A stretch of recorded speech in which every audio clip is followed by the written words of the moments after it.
Hi people! So Wrath of the Lich King is coming out at some point this year, hopefully sooner than later, at least that's what I would prefer, and with Wrath of the Lich King comes achievements and titles and mounts and oh man, there's a lot of stuff. Now if you're exalted with a faction reputation such as Orgrimmar or Stormwind in Wrath of the Lich King, you receive a title, something like Blabla of Orgrimmar or Blabla of Stormwind. Pretty neat, right? I personally think Blabla of the Undercity is one of the cooler ones. But you also unlock the faction-specific mounts, which you can use to collect a pile of mounts. And if there's a total of 100 mounts in your pile, you get rewarded with a blue Dragonhawk. Pretty cool as well. That's something to show off with, and it also looks pretty damn good. Also, by the way, I'm planning on doing more of these kinds of videos, you know, before Wrath of the Lich King arrives, before TBC ends, so subscribe to not miss out. So anyway, there's plenty of reasons to obtain Exalted with your faction reputation, but why would you want to do it now?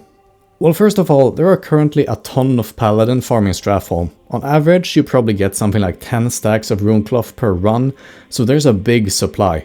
Second, almost no one is getting these reputations to Exalted at the moment, as the bulk of the rewards become available with Wrath of the Lich King, meaning demand on Runecloth is probably very low at the moment.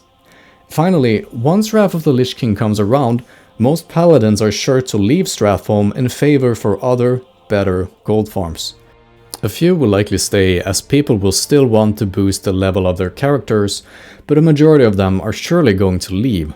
So with Wrath of the Lich King, the demand is likely going to go up quite a bit, at least compared to how things are now, and supply will likely drop by like, I don't know, a factor of 10 or something. Sure, that's just a guess, but why would paladins keep on doing a subpar gold farm when there is bound to be better ones around?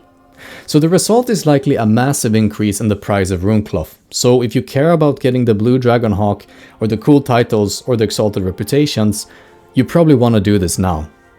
And the thing is that Runecloth is as cheap as it can pretty much ever get. Considering a stack vendors for 80 silver and the auction house cut is 5%, this means that people are only making something like 35 silver a profit per stack, and they have to mail all the stacks to an alt and post it on the auction house, and they could just be doing more runs in Stratholme instead of doing this, likely making at least the same gold.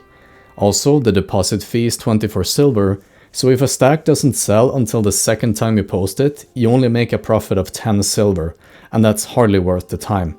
Anyway, point being, Runecloth will never be as cheap as it is now.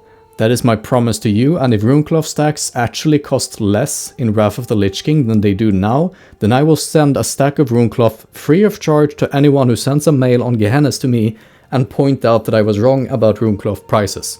That is how certain I am of this, yep. So anyway, how do you do this thing then? Well, you just buy a ton of Runecloth from the auction house. On my server, that is Gehennas EU, a stack goes for between 1.1 to 1.2 gold or so, and each turning gives 75 reputation. So if you, for example, are halfway to revert with Silvermoon, and you thus need a total of 37k rep to fill out the exalted bar, that means that you need to get a total of 494 stacks of Runecloth. Luckily, like I mentioned before, the supply is enormous and the demand is currently low. So you buy a ton of stacks, make sure to have an auto turn in add-on like Leatrix or a Weak Aura, and just go nuts. It's not very complicated, and the point of this video wasn't to show you how to do it, more likely to just give you a heads up that you probably should do it now before TBC ends.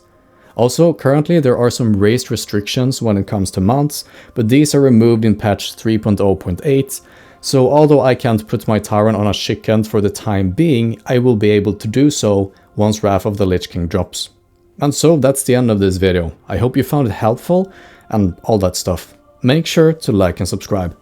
I'll be back soon with another video, and until then, see ya.